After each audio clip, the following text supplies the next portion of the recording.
Nothing in this podcast or on our website should be construed as medical advice. Consult your healthcare provider for your individual nutritional and medical needs. The information presented is based on our research and is strictly that of the author and not necessarily those of any professional group or other individual. Hi, I'm Sue Becker from Bread Beckers. Welcome to Sue's Healthy Minutes. I'm so excited you've joined me today, and I hope this episode encourages you and allows you to find the answers you have been praying for the health of you and your family. Today on Sue's Healthy Minutes, my guest is Kate Banks, the founder and owner of Vein Vanilla. And we are going to be talking about all things vanilla. Who knew there would be so much to learn about vanilla? But I am excited to have Kate share all of her wisdom and knowledge with all of us today. So Kate, welcome to Sue's Healthy Minutes. It's a pleasure to have you on, and I can't wait for our listeners to hear all that you have to share about vanilla. So start by telling us a little bit about yourself and what led you to starting a vanilla business of all things. That is the question that I am probably most frequently asked. Well, good morning. Yes, I love baking. So my story is, I think, one that resonates with a lot of people. I grew up in the Midwest and grew up baking and cooking. We all, at least I did, started with the back of the Nestle's Toll House bag. And, that's one of my, I think in my 30s, I was like, oh my gosh, I think I've memorized that recipe, And it's just a good primer, right, for a basic kind of drop cookie recipe. And of course, to add the chocolate chips is just the best. And there's a reason, right, that it's one of our favorite cookies. Yes. And vanilla plays a big role in that. So I really just grew up cooking and baking. My grandmother was a good cook. My mother is a good cook. She was very, she was very sort of meticulous, and she taught me so many more things than beyond just recipes. It was more, she had great, obviously her mother cooked, and when she was going through school, and actually I'm old enough that when I was going through school, we still had home ec. Yes. Which sounds like a kind of an old fashioned thing. But it really was, if you think about, if you really are eating 3 meals a day, that's probably a great thing to be teaching kids. Yes, it is. And it's really too bad that I think that's really kind of largely been eliminated from a lot of curriculums. But anyway, grew up baking and cooking. Like by the time I was in high school, I was, my parents would have little dinner parties, and I would be like, oh, can I cater your dinner party? And I can remember one time making like this, I was so proud of myself. I made like this little bundle of, steamed carrots, with like a flavored butter. And I wrapped it in little, green onion, little green onion bundles, around the carrots. And I was like so impressed with myself. So self-taught, thought about going to cooking school, but, ultimately did not, went, to business school instead, and, had a short career in marketing, and then, worked for, my family business for a little while, until having my husband and we have triplets who are now 24. Oh my goodness. I know. So that was something. I did not know that. Yeah, that's something that that's something you don't really predict for your life. We struggled to have children, and ultimately through IVF, we're really blessed with these 3 beautiful children. A little bit of a rough start, but everybody's great and launched, and they're 24 now. Wow. Yeah. Wow. It's well, wild. That probably put some of your things, your dreams and ambitions on hold for just a little bit. It rearranged my life, but in a really amazing way that, I got to, be home with my kids as they were young. And of course, baking and cooking, I was, determined to create little foodies and things, and all the good things. And it's really gratifying when my son lives in Louisville, Kentucky. And, it's really gratifying when he calls and wants a recipe. He's like, Mom, work's over and I'm at the store, what should I have for dinner? And he's cooking, he's making, send me pictures, and it's really great. And then my girls are just excellent bakers. So it's been a thrill to, and then when they were in middle school, start the business. So to answer the question that you asked about starting this company, again, lifelong baker and cook, just self-taught, which I think today is within reach of so many people, right? I mean, yes. There are just so many. We can get back to it. We can get back to it. Yes, and we exactly. need to. And it's really great to see people, and certainly, COVID sort of accelerated a little bit of that because it kind of reintroduced some people back to their kitchens, I think. Yes, it did. Right? That's one good thing that came out of it, isn't it? Yeah. So in middle school, my mother gave me, and of course, maybe you're like me, but you know what to get me for birthday or Christmas. It's usually an apron or a cookbook or some cool ingredient. Yep. And so my mother gave me this, I'll call it a sampler pack of vanilla beans, whole vanilla beans. And they were grown in countries that I'd never heard of, like that were growing vanilla beans. And I just was really struck by that's really cool. I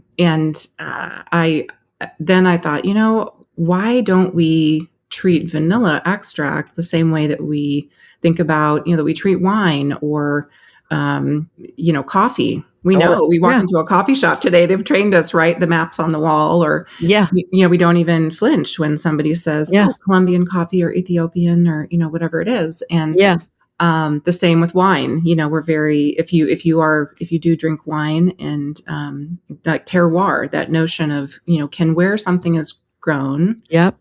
Influence its flavor, and of course it does. And so in the case of these vanilla beans, it most certainly did. They identified the bean by the country it was grown in, and the length was different. Even the aromas were a little different. And so I was just really taken by that. Why vanilla? And in some cases it is, I'd used vanilla enough in my life to obviously be familiar with Madagascar, let's say, or Mexican vanilla. But Sri Lanka or Tonga, my goodness, where's that? Uganda, there are all these tropical countries that are growing vanilla. So in the course of the next month or so, and my mother is so generous, she'd given, I was like, maybe you pushed the button a couple of times. I'm not sure, but I had like all these vanilla beans, and I thought, I'm a baker, but I'm not sure I can really get through those in a year or two. And so I thought, well, teacher's gifts. I'm just going to make teacher's gifts. My kids were still in school, and I thought that would be kind of a cool gift. And so, funnily enough, I sourced the amber bottle, and it's the same vanilla or same bottle supplier that we use today, which is kind of fun. Yeah. I was also speaking with a good friend of mine who's was a chef in a previous life. And he said, when you extract organic material, and especially in the case of vanilla, you need a solvent, right? So it's it's either alcohol or oil.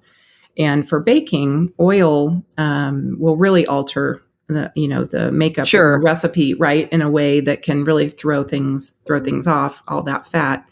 And so alcohol is the solvent, if you will, of choice for vanilla, and it bakes away. So it's a liquid and this vanilla gets infused into the liquid, and at 180 degrees, all the liquid evaporates out of your whatever you're baking, your recipe.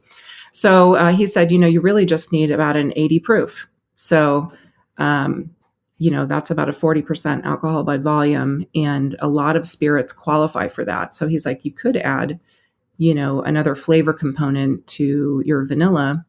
And I thought, oh my gosh, that's like pure genius. Like, why didn't I know that? And and of course, as good cooks, as good bakers, which cooks and bakers, we're just curious, right? We're curious about, you're like, I think I'll try that. You're kind of always teaching yourself something. Yes, exactly. Yeah, you're curious about the next ingredient, and can that really make a difference in what I'm making? And so we made a little flight, I guess, of each vanilla bean, and again, back to let's label it by the country of origin. And we extracted and everything. And I think 4 different spirits, bourbon, rum, just a light white rum, and like a liqueur. I think it was a Grand Marnier, maybe. Yeah. Yeah, and a vodka, which is classic. Vodka is probably the closest to what I would say a mass produced vanilla is probably made with. Yeah. And the reason that they use a very clear neutral spirit traditionally is you want all of that floral, The flavor of the bean. Yeah. correct. It's the seed pod of an orchid plant.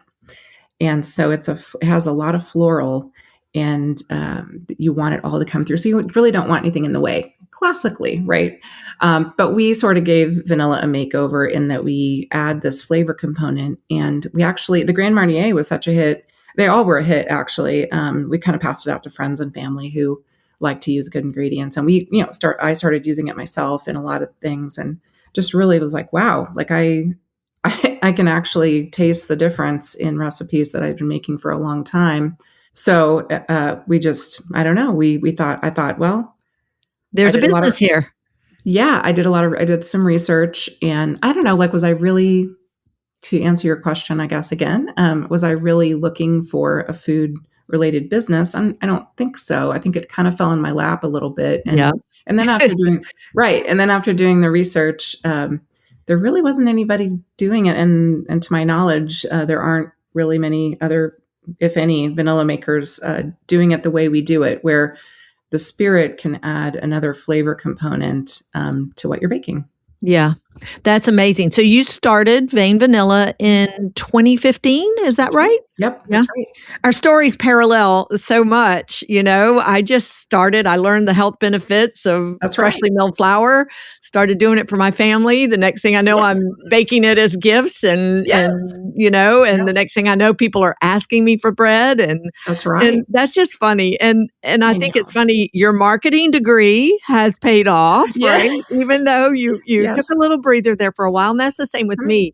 I have a degree in food science, which seems the opposite of what I'm teaching now, but the background has made me able to learn more biochemistry and understand the industry a little better. So, you've touched on it a little bit about vanilla beans, but let's go back a little bit more. I want you to go a little bit deeper. What are vanilla beans? I think people might be thinking coffee beans, but they're a little different, right? Yes, it's amazing. It is. You're right, Sue. It's amazing. In early days of the business, I would do cash and carry shows or like demos at stores where I would sell into. And it was amazing to me that, people didn't really know what a vanilla bean looked like. And I think that it was so important for me to do those. And I still do some. I have one coming up on Saturday, actually, at a local store here. But it's really important to continue to talk to customers and talk to people who bake, or maybe they don't bake, but they love somebody who bakes. And the more people, and you probably have found this in your own business and experience, that the more you can, and you do so much of this, right? And I try to do some of it, but the more you educate people, it just gives them a comfort level with actually, okay, maybe I can do this, and inspire people. We really want to inspire people. But the vanilla bean itself is actually a seed pod from an orchid plant, which is kind of crazy. Yeah. Yeah. And so there are these, for the most part, these soilless orchids that grow in a 20-degree band around the equator.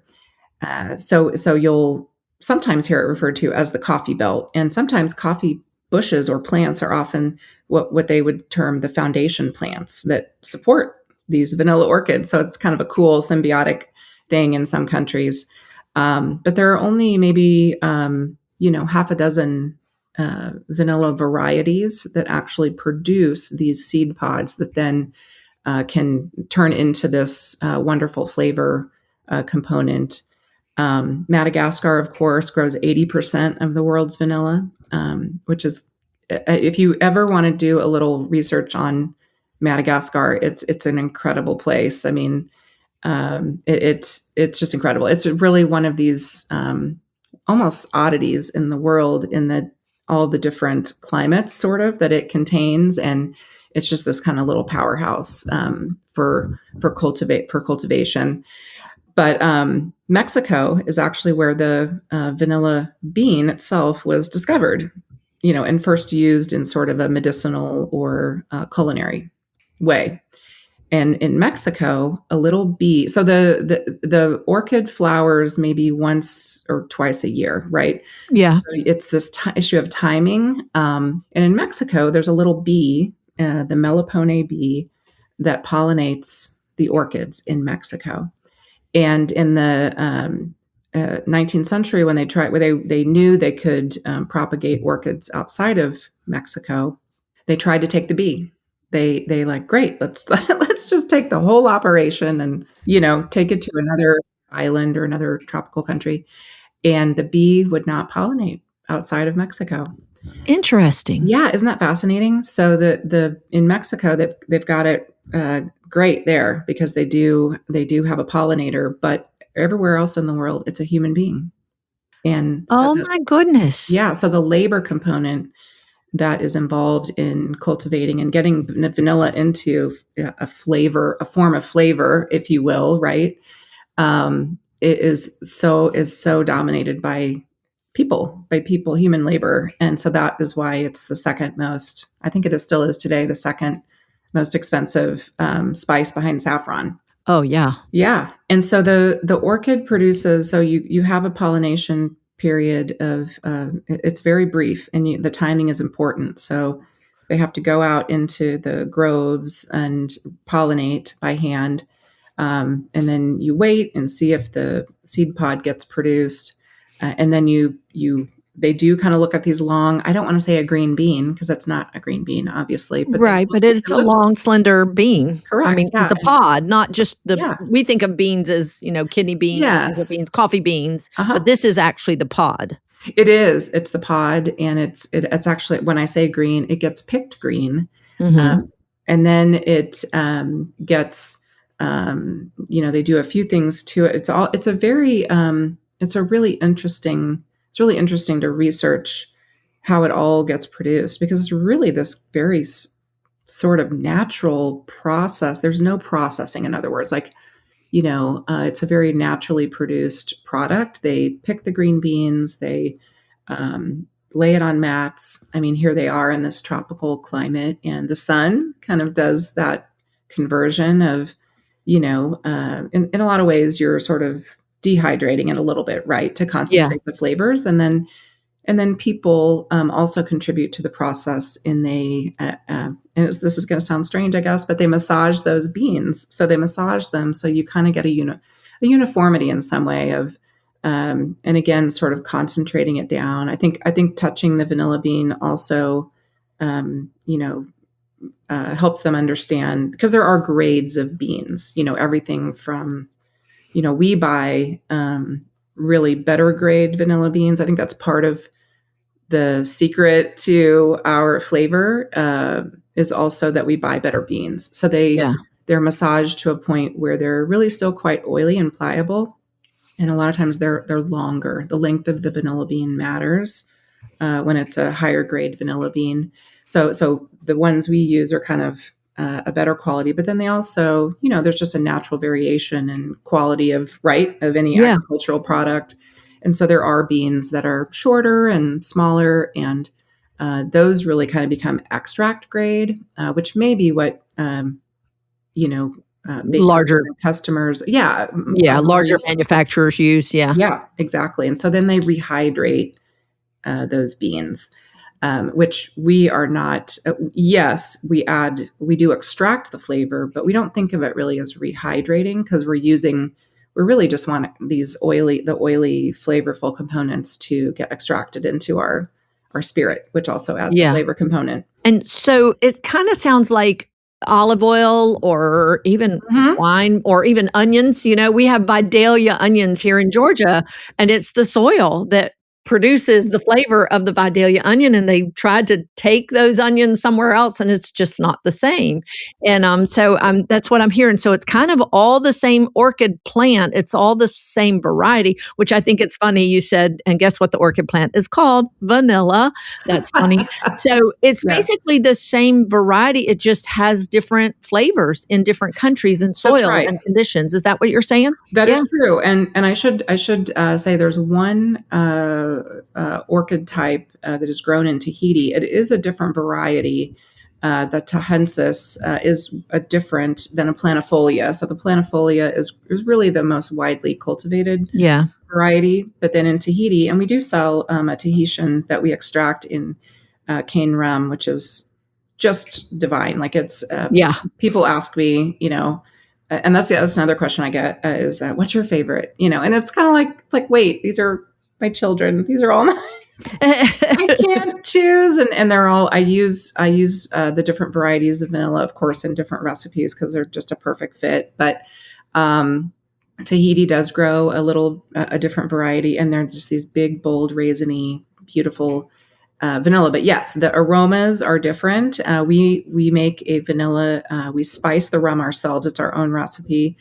And the vanilla beans come from Tanzania, a country in Africa. And these vanilla beans have an aroma of sassafras. It's really kind of amazing.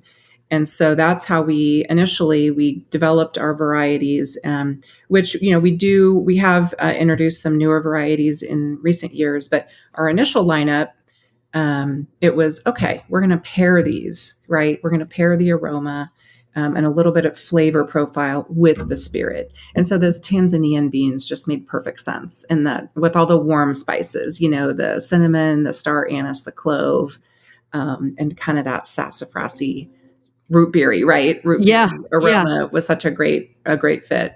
So you only buy your vanilla beans from small, sustainable farms within the country of origin. Correct. And like you were saying, it can only grow in a small section of the world. But what I love about your, and what I'm understanding about what your vanilla extracts, what makes them so special is each bottle is labeled Mexican or Tanzanian or Tonga or Uganda or wherever. And what's in that bottle is a single source bean. So that Tanzanian, it comes from Tanzania. You didn't put Mexican beans in there mixed. Yeah. So that really, Yeah. And thank you for asking that question because when I started the business, very much the labels were going to, I wanted transparency. Yeah. I wanted everybody to know what was in their bottle of vanilla extract because I think it dawned on me in the process of developing the products, the varieties, that I too looked at a recipe, and the recipe says 1 teaspoon vanilla extract. And so what do? You go to the store and you buy the bottle. Buy the vanilla, vanilla extract. Extract, exactly. And you don't really, I'm not sure I honestly ever looked at a label to the ingredient list. Right. But once I started doing more research and looking at the ingredient list, you realize that mass producers are really going by the FDA standards. If you want to use the word pure on your label of vanilla extract, the FDA says, great, you can use the word pure, but and your product can contain up to a certain percentage of water. And so when you look at even a high-end vanilla, water will often be the first ingredient, which is sort of like, okay, I mean, I don't know, should water be the first ingredient? And then if you say, wow, that's really kind of diluting flavor. Yeah. And then if it's already diluted and then it evaporates away out of your baked good, what's really left behind in the baked good. So I was very determined to give people, in other words, a vanilla, again, kind of back to that education of what's in your food, and I think we live in a time now, we're so lucky, right? I think I hear you talk about this all the time, like that people are curious again about what's in their food. Yes. What's in our ingredients. And so that label matters. There's a vanilla bean inside every bottle, which is kind of cool, Yeah. Right. You get a little flecking, like when you, when you use that vanilla, which I think today is embraced. I think people like that. Yep. I do. Yeah. Yeah. We make a vanilla paste. And that was kind of a newer product for me. But again, we want, we put the bean in the bottle because yes, we tell you this is a our newest is a Costa Rican vanilla bean extracted in organic vodka. It's an organic bean and organic vodka. So we want you to know exactly what's in there. We're really proud of our ingredient list. 2 ingredients, right? Yes. Yeah, the vanilla bean, basically that made your vanilla, and then the spirit that has been paired with it. And that's something I tell people all the time. You've got to read the label even when you buy pure vanilla extract. I didn't know that they can dilute it, or it can be a percentage pure.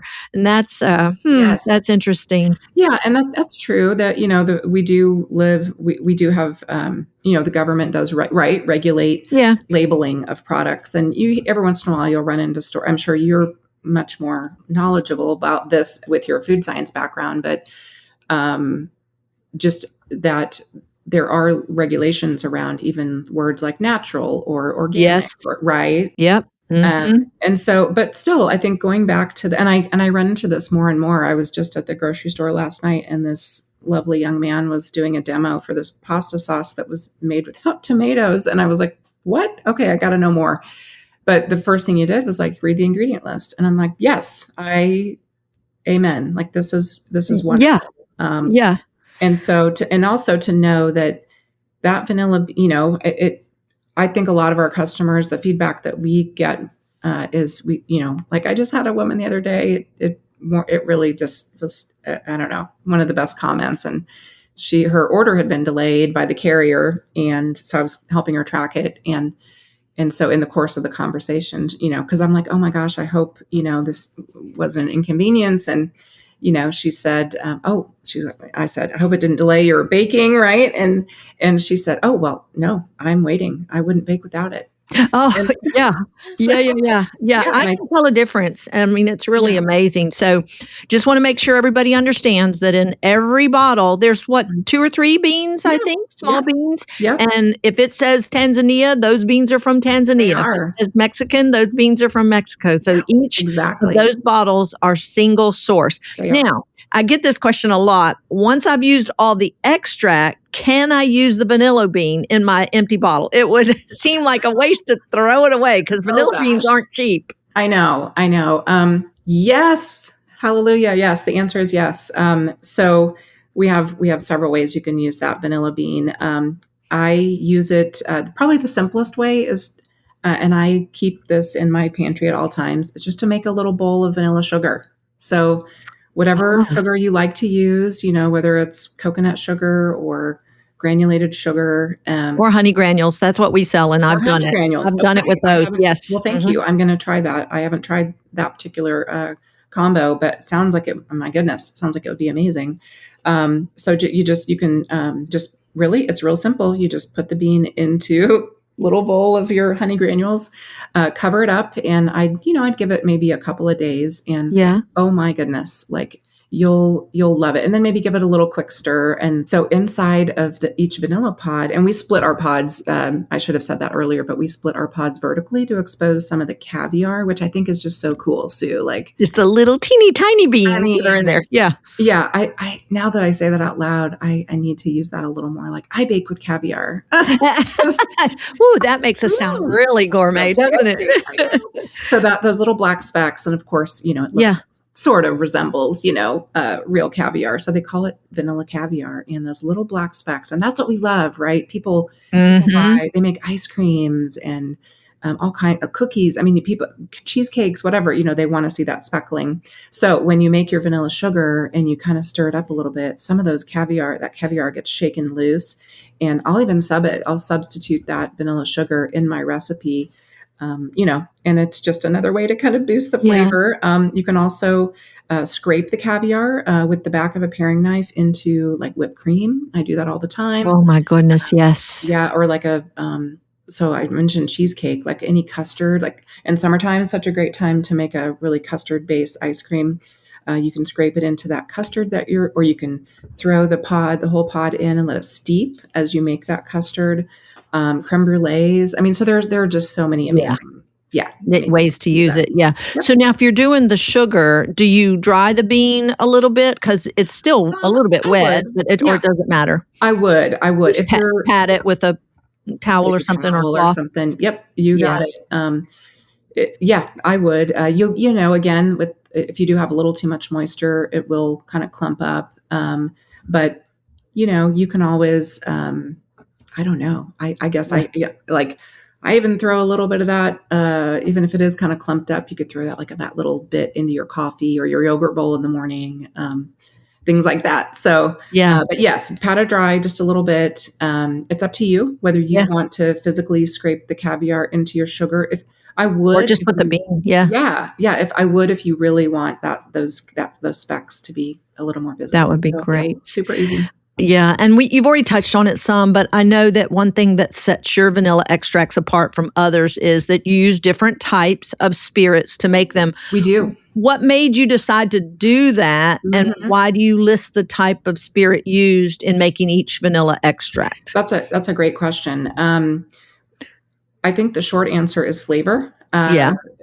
And we buy better spirits. So we're not, I think during the early period of doing my research, when you do read the ingredient list of those mass produced vanillas, it often just says alcohol, right? It'll say water, alcohol, and vanilla, maybe in that order.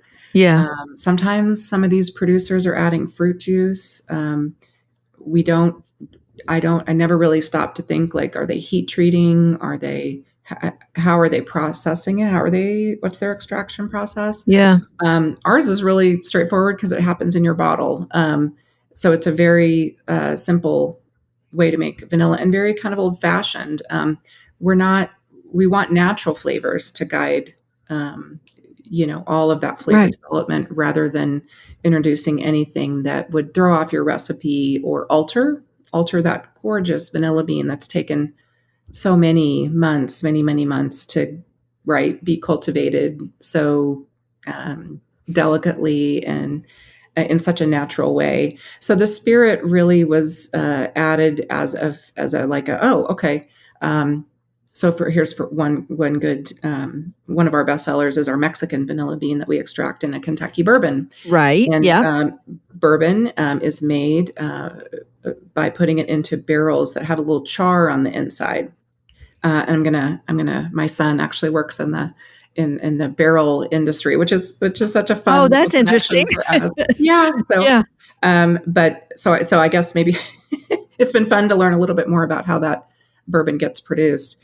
So the char and then the aging and then the type of wood, right? It's fascinating. All these different distilleries, now a lot of them, come to the barrel maker and say, we want the flavor to exhibit these characteristics. Okay, help us make a bottle, right? Or a barrel, rather. Barrel that'll do this. Yeah, for this bourbon. Exactly. And if you take any tours in Kentucky on that bourbon trail, which I do recommend, many of the distilleries give really wonderful tours.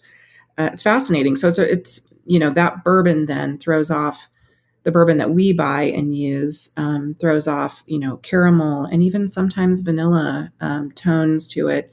It is a warmer spirit. Yeah. And so we find it works great with that Mexican vanilla bean that's a little creamier.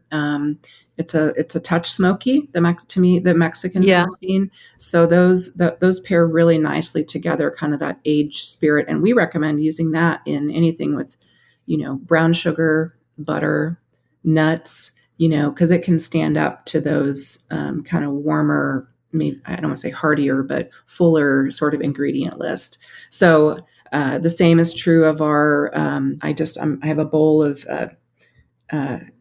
They're not peaches, Sue. They're peacherines, which. Okay. I know, and I looked and I thought, okay, great. So it's got to be like a combo of peaches and nectarines, right? Yeah. Got me curious on that one. I know. I'm like, well, I hadn't seen that before. So peacherine. So I'm going to make, we have this easy buttermilk cake on our website. And you just, peel your peaches and slice them up and kind of basically drop them into the batter and then bake it. So I always use our bourbon in that. But like for a cobbler, let's say like a fruit cobbler with berries, I'd use our Mexican vanilla extracted in apple brandy. So the apple brandy has fruitier elements. Yeah. The Tanzanian vanilla being extracted in spiced rum has, all those warm spices, and that's the only vanilla I use in the fall with all of my, like Apples and yeah, pears apple and pumpkin. I yeah. mean, it's in so many dishes on my Thanksgiving table and on into Christmas cookie baking season. So Yeah. I think the pairing was a natural answer to sort of bumping up the flavor profile in your recipe. Mm-hmm. What are you, maybe, right? Maybe you're already, think about a pecan pie. I mean, I'm sure living where you do, Oh, yes. yes, That's a biggie. that's a biggie. And maybe your recipe already calls for a tablespoon of bourbon, right? So maybe you're already baking with that certain ingredient. Why not make your vanilla out of that? And Yeah, complement that. So exactly. I just love it because what I hope our listeners are hearing is that you're not only going after small sustainable farms and getting the best vanilla beans out there, but then you're taking the flavor profile of that vanilla bean and matching it with the alcohol to extract it. Yes. And Yeah. so many grocery store brands, if I'm understanding correctly, they might just use an industrial alcohol. It might not even be a nice Yes. vodka or bourbon or anything like that. They're Yeah. just using alcohol. That's right. And I have to, they don't tell us. That's really the short answer. And you have to imagine that they're adhering to that classic recipe of a neutral spirit that lets all that flavor come through. And I will say, there are moments we do make a Madagascar vanilla extracted in vodka. And vodka to us is the answer to that neutral spirit, but it's a higher quality, smoother, better produced vodka. Yeah. No water to dilute. Right. And it really will, if you really want all that floral to come through, we have an answer. We have a vanilla for that too. Yes. I just love this. And maybe people don't realize, and this is, correct me if I'm wrong, but you put the vanilla beans in the bottle that they're sold in, Yes. right? And then you put the alcohol spirit to extract it. And then how long does it have to sit in that bottle to extract out? Right. That's Several months? I'd say it depends on the type of what we're making and the spirit used. Sometimes we make our own liqueurs. And in that process, the liqueur making sort of takes a little extra time and adds to the length of the process. Like our orange spirits, that's a great. I love it. That one and the ginger. Yeah. I know. I'm a big fan of ginger, so I love it. My mother is too. That's my mom's favorite, the ginger. So the liqueur gets made in our spiced rum. So we do make our own liqueurs in a few cases. Just in the liqueur, really, even in that orange spirits, is just that better vodka and then organic orange peels. That's it. Very, very simple. Yeah. So that adds a couple of 2 or 3 weeks to the process. And then I'd say it sits for between 4 and 6 weeks in your bottle. And so our hope or our intent is to not touch, again, back to sort of not being processed. Our intent is to touch, in a lot of ways, to touch that vanilla bean as little as we can, right? To let just to let the flavor shine. So you're not extracting this in big vats and then bottling it. No, and that's probably what commercially.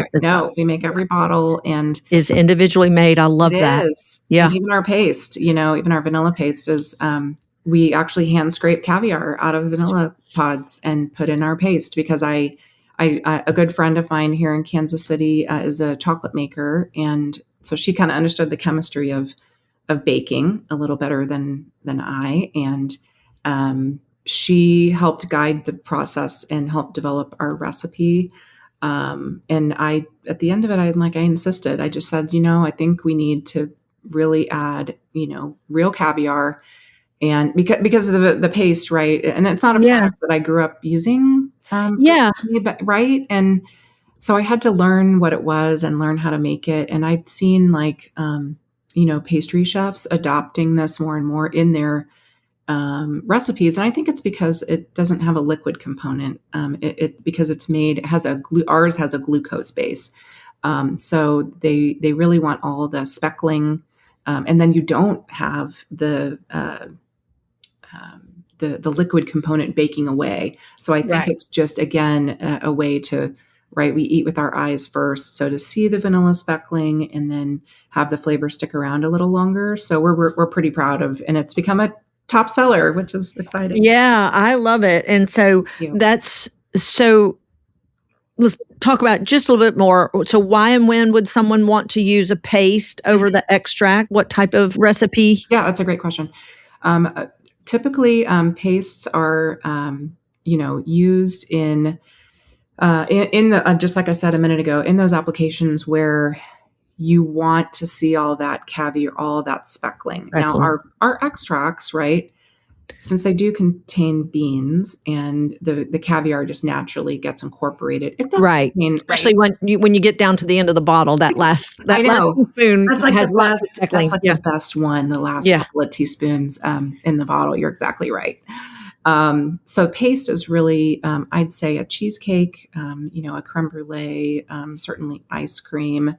Anytime you really want, maybe even a pastry cream, where the speckling, that sort of, right, today we do prefer products that, like, okay, I know that's vanilla. Oh yeah, we think it's real if it says vanilla bean ice cream. We're like, okay, because we see the speckles. Yeah, we see the speckles, exactly. And I would say, even like, I make a little sablé cookie, that's a little kind of sugar cookie. I use it in that recipe, right? Even my Christmas cookies. Yeah. Some of my Christmas cookie recipes where, like my cutouts, I love to use paste. So anytime that you really want, you don't want to, and also I think in recipes where you don't want to, maybe custard is a good example, whatever that is, or a cheesecake base, where you don't want to alter it with too much liquid. Right. Exactly. But you want to get that full vanilla flavor. Yes, exactly. So these all extracts come in a 3.75 ounce bottle, I think. Yeah. Yes. Mm-hmm. But you do, because there's some of us that bake lots of cookies and cakes and things we use vanilla. You do have an all-purpose original baker's blend. What sets it apart from the average extract found in the grocery store? Is it a mixture of different beans then? It is. So the blend is 2 different vanilla beans. So I mentioned that Tahitian vanilla bean earlier, and that is such a gorgeous vanilla bean. And so I should say, I back up and say we set out to make I call it a larger format bottle for frequent bakers, because we were getting a lot of feedback that, like, oh my gosh, like this. I go through this 3 ounce bottle or 4 ounce bottle. It's almost 4 ounces. Yeah. Yeah, exactly. And so I'm like, okay, I think we can do this. And then also feedback that, we do educate. I think we're a little, definitely when we started the company, we were a little out in front of people, in front of some bakers. And so we try to do a lot of education around what is right. And just like this, what is vanilla and why is our vanilla exceptional? So the Baker's Blend was an attempt to sort of say, here's the vanilla that, you can reach for every day. Yeah. And kind of not have to think about it. I mean, I love to pair my vanillas, like I told you before, with different recipes where the spirit can enhance the flavors. But my goodness, you're right. Sometimes you're just, I just need a vanilla. Baking a batch of cookies for your kids and their friends, or for a potluck, or for whatever, or for church on, you're taking it to the coffee hour on church on Sunday, and you just, gosh darn it, I just need a really solid vanilla. And so it took us about 6 months, and we tried lots of different combinations. I mean, we're buying vanilla beans from lots of different places, and we use different spirits. And so we finally landed on a blend. So that you're right, the blend is a Tahitian vanilla bean and a Madagascar vanilla bean. So Madagascar is sort of, it's a creamier, sweeter vanilla. That's, if it grows 80% of the world's vanilla, as Americans, we're consuming, right? We're used to that vanilla. We're that flavor. A lot of that. So kind of sweet and creamy, but then that Tahitian bean can have sort of a raisiny, just a depth of flavor, which I don't know, I think is tremendous. And so the two together in equal portions, and then we extract it in cane rum. And what I love about the cane rum is it has a nice natural sweetness to it. We're not adding any additional Sweetener. or sugar, but the spirit itself, again, back to that natural, how do we add flavor in a natural way? Well, it's through that spirit of cane rum, and it's also gluten-free. So I love, my dad is gluten-free. Yeah. Right. So it kind of touched on a lot of different things, and it was like, voila, this is the perfect. This is it. Yeah. That's perfect. Yeah, Perfect. So our Baker's Blend. Yeah. And if you're wondering where you can get these vanillas, we sell all of them here at Bread Becker's. I know. And yeah. I love the variety pack. So it's the Baker's box is a box of 3 2-ounce bottles with the Tanzanian, the Tonga, and then the original Baker's Blend. Yes, we always add our Baker's Blend in the middle of that. And then I almost forgot the drops. I love the drops. These are, yeah. So in case you're wondering, the drops they're bottled in 2-ounce amber bottles with a little dropper lid. This is perfect for putting in your purse. I have salt. I have a little bottle of Redmond salt in my purse and vanilla and I love it. and then some little honey granule packets. I have all these things that, so anyway, these are perfect. You should sell like a little yeah, I should. A little purse kit. I didn't think about that. See, you're marketing. You're a marketing major. Yeah, so there you go. Well, but they're perfect for carrying with you and setting out when you're serving hot tea or coffee or hot chocolate to add a touch of flavor to most any beverage. But you know what? I've found it's delicious, not just in hot drinks. I add it to some of my favorite. I do kefir juice. I ferment juice, and I love, my favorite is almond and vanilla extract in my kefir, and then with some fresh grated ginger. I tell everybody it's the best cherry vanilla ginger ale with no added sugar and a probiotic. So you have to send me that recipe. I will. It's so delicious. But that sounds amazing. So you can find all these vanillas on our website, breadbeckers.com, and I'll put a link in our show notes today. And sounds great. I've just learned so much. I'm so glad. I haven't tried the Costa Rican vanilla yet, extracted in amaretto. Is that right?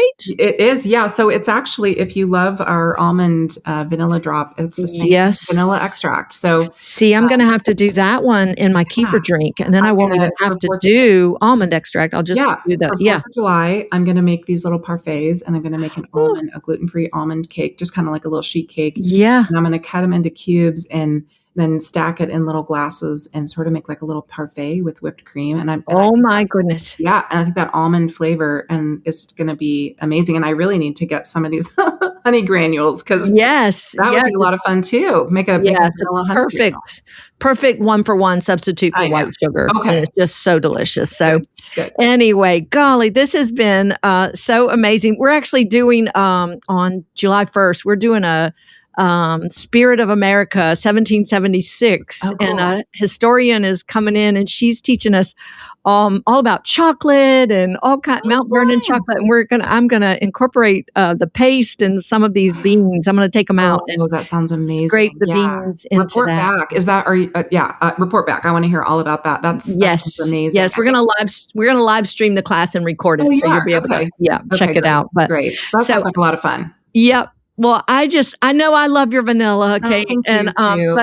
So before we close, give us your best reason to choose Vein Vanilla over any others. Flavor, and more flavor. It really will make your recipes stand out. People will ask for the recipe. I think you'll make people's heads turn when you make family favorites, and then hopefully we inspire you to make new and delicious things with our flavorful vanillas. So just lots of flavor, 2 ingredients, flavor, natural, and pure. You know what you're getting. There you go. Get Vein Vanilla, not necessarily any other out there. So anyway, we're very different. Yeah, thank you so much, Kate, for being my guest today. I know you're a busy lady, and who knew? Like I said, there was so much to learn about vanilla. I do believe that you might have earned the name the Vanilla Queen. As I'm often called the bread queen. So you're going to be the vanilla queen. Go. Well, and I was going to say, I love lately that you've been, saying like, make bread great again. And so I one of the first things I wrote down was like, we're making vanilla great again. So Yes. So thanks for talking with me today and letting me share my story and just a lot more about my products with your customers. Yeah. Well, like me, when it's your passion, you just have to share it with others and you have to keep it pure and real. And I just thank you for sharing all that you've shared, all your wisdom that you've learned. And for all those listening, until next time, this is Sue Becker from Bread Beckers with Sue's Healthy Minutes. Sue's Healthy Minutes podcast has been a presentation by the Bread Beckers Incorporated, located in Woodstock, Georgia. For more information, store hours, and learning opportunities, visit breadbeckers.com and follow us on Facebook and Instagram. Make sure to subscribe to this podcast and never miss an episode. Share this with 2 friends who would benefit from this information, and be sure to join us again next week for more of Sue's Healthy Minutes.